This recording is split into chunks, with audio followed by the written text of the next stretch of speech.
आरजीकर घटना को लेकर लाउड एंड क्लियर ग्रुप ने सिलीगुड़ी में बड़े आंदोलन का आह्वान किया है। इस ग्रुप की ओर से 4 सितंबर को दोपहर 3 बजे महात्मा गांधी मोड़ पर लोगों को एकत्रित होने के लिए कहा गया है।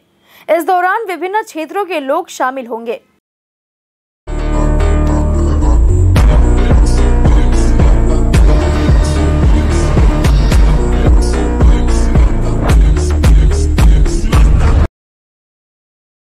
आयोजकों ने शहरवासियों से इस विरोध प्रदर्शन में आने का आह्वान किया है। पिछले कुछ दिनों से इस ग्रुप द्वारा सिलीगुड़ी में विरोध रैली और मशाल रैली निकाली जा रही है। लाउड एंड क्लियर ग्रुप के सदस्यों ने आज एक पत्रकार सम्मेलन कर कहा कि आरजीकर घटना के खिलाफ गाना और नुक्कड़ नाटक के माध्यम से शांतिपूर्ण विरोध किया जाएगा। इसके अलावा देश भर में बढ़ रहे रेप के मामलों के खिलाफ भी नारे लगाकर विरोध जताया जाएगा। বিগত বেশ কিছুদিন যাবত আমাদের রাজ্যে কি ঘটে গেছে তা আমরা সকলেই অবগত, আমরা জানি যে কি হয়েছে।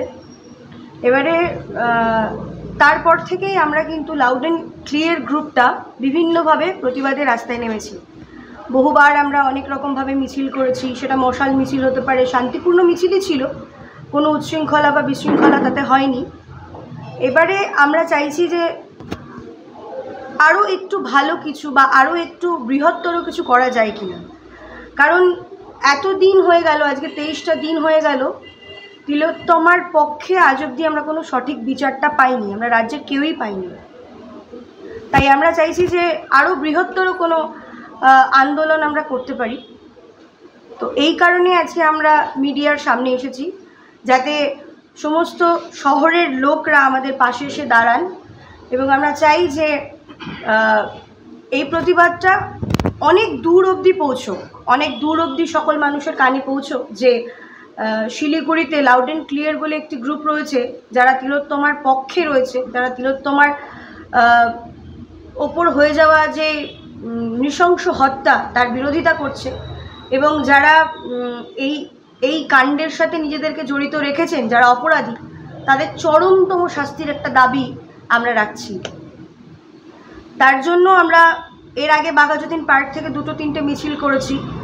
এবারে আমাদের কর্মসূচি হচ্ছে 4 তারিখে, আগামী আসন্ন 4 তারিখে দুপুর 3টে নাগাদ আমরা এয়ারভিউ মোড়ে একটা শান্তিপূর্ণ জমায়েত করব, যেখানে আমরা অনেক মানুষকে চাইছি আমাদের পাশে, যারা আমাদের পাশে এসে আমাদেরকে আরও ভালো কিছু করার জন্য আমাদের উৎসাহ দেবেন এবং তারাও আমাদের পাশে থাকবেন। এই লড়াইটা তাদেরও, আমাদের শুধু লাউড অ্যান্ড ক্লিয়ার গ্রুপের তো এই লড়াইটা না, এটা গোটা রাজ্যের মেয়েদের, গোটা রাজ্যের ছেলেদের, প্রত্যেকটা মানুষের যারা এর বিরোধিতা করছে তাদের প্রত্যেকটা মানুষের, যে তারা আমাদের এখানে আসবে, আমাদের সাথে কণ্ঠে কণ্ঠ মেলাবে এবং মেয়েটির জন্য বিচার চাইবে। আর আগামীতে যত মেয়ে আছে তারা যাতে সুরক্ষিত থাকে, তারা যাতে রাস্তায় বেরোতে গেলে তাদের দুবার ভাবতে না হয়, তাদের কোনো রকম কুণ্ঠাবোধ না হয় যে আমি রাত্রি 11টায় কেন একা চলবো, সেটা যাতে না হয়।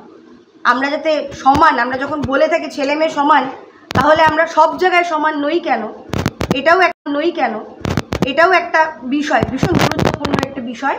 তাই আমরা চাইছি যে তারাও এগিয়ে আসুক, যারা নিজেদেরকে সেফ ফিল করছে না, যাদের মনে হয় যে না আমিও কোথাও এরকম একটা ঘটনার শিকার হতে পারি, যাদের ভেতরে এই জিনিসটা আছে, যাদের ভেতরে ভয় কাজ করছে, তারাও এগিয়ে আসুক যে না আমাদেরকে এই সমাজটাকে বদলে দিতে হবে, মানুষের মানসিকতাটাকে বদলে দিতে হবে এবং সবাই মিলে একসাথে আমরা চলবো, তাতে কোনো অসুবিধা হবে না।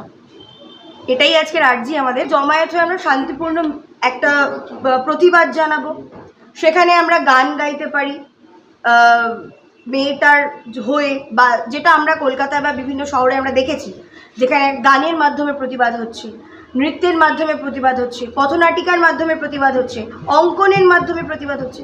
তো সেটা একটা হতেই পারে, সাংস্কৃতিকভাবে আপনি বলতে পারেন বা নিজেদের গলার স্বরে বলতে পারেন, প্রতিবাদের স্লোগানে বলতে পারেন, সেটা হতেই পারে, কিন্তু আমরা শান্তিপূর্ণ। কারণ দেখুন, আমাদেরকে সুপ্রিম কোর্ট বলেছে যে আমরা যদি শান্তিপূর্ণ মিছিল করি বা শান্তিপূর্ণ জমায়েত করি তাতে কিন্তু কোনো বাধা সৃষ্টি হওয়ার কারণ নেই, কারণ আমরা করতেই পারি, আমরা রাজ্যের লোক। আমরা একটা মেয়ের সাথে এরকম একটা ঘটনা হয়েছে, নট অনলি সেই মেয়েটি তিলোত্তমা, বাকি অনেক জায়গায় যেগুলো খবর আমরা পাই না, বিভিন্ন জায়গায় মেয়েদের সাথে এরকম অত্যাচার হয়, বিভিন্ন জায়গায় মেয়েদেরকে মেরে ফেলা হচ্ছে।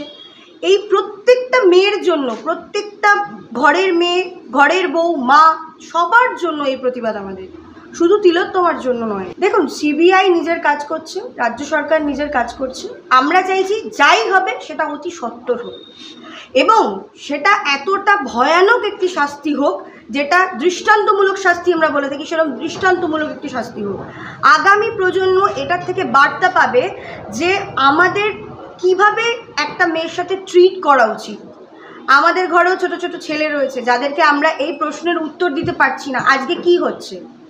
তো এই জন্য আমরা চাই যে সকলের কাছে একটা খুব সুন্দর বার্তা যাক যে অন্যায় করলে তার বিরোধিতা হবে। সঠিক অপরাধের যদি ফাঁসি হয়, সঠিক অপরাধের যদি ফাঁসি হয়, সেক্ষেত্রে আমরা চিন্তা করে দেখব যে না এটা ঠিক।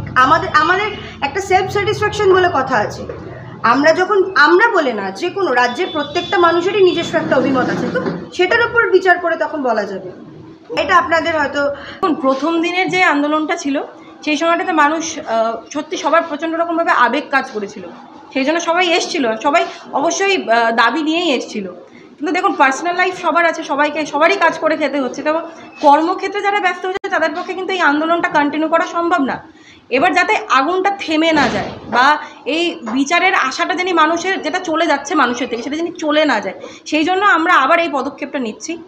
আমরা চাইছি যে আগের দিনে যদি আমরা 40 জন থেকে থাকি, এই দিন যদি আমরা 20 জন থেকে থাকি, আমরা চাইছি যে আপনাদের মাধ্যমে জানি আরও 200 জন অন্তত আসে। প্রশাসন যথেষ্ট আমাদের সাপোর্ট করেছেন। তাদেরকে যতবার আমরা কোনো রকম মিছিলের জন্য বা প্রতিবাদ মিছিলের জন্য পারমিশন নিয়েছি, তারা দিয়েছেন।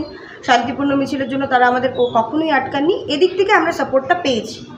একদম না সেরকম রাজনৈতিক দলের কোনো প্রেশার নেই বা কোনো মানুষের হুমকি বা কিছু এরকম ধরনের কোনো অভিজ্ঞতা আমাদের। প্রথম মিছিলটাতে আমার কাছে কিছু মেসেজ এসেছিলো, যেটা মেসেজ বলা যায় না, ওটা অ্যাকচুয়ালি আমাদের যে হোয়াটসঅ্যাপ গ্রুপটা ছিল সেটা খুব আনপ্ল্যান্ড হিসেবেই বানানো হয়েছিল। আমরা কয়েকজন মিলে কথা বলে একটা কিছু করি, তো সেখানে কিছু মানুষ অ্যাড হয়ে আমাদেরকে পার্সোনালি ফোন করে, তারা কে বা কোথা থেকে এসেছে সেই সব নিয়ে আমাদের কোনো আইডিয়া নেই, কিন্তু হ্যাঁ আমাদেরকে ফোন করে বিভিন্ন রকম কথা বলা হয়েছে। আর আমার একটা জিনিস প্রবলেম হয়েছিল, সেটা হচ্ছে কিছু ফেক অ্যাকাউন্ট আমার সোশ্যাল মিডিয়াতে গিয়ে আমার ছবিতে বিভিন্ন রকম কমেন্ট করেছে যে আপনারা জানেন কি ধরনের হতে পারে। না না না, এরকম কিছু আমরা বুঝতে পারছি না, কিন্তু হ্যাঁ সেটা অবশ্যই একটা ফেক অ্যাকাউন্ট। 3টে এয়ারভিউ মোড়ে আমরা একটা জমায়েত যাচ্ছি, 2-3 নাগাদ।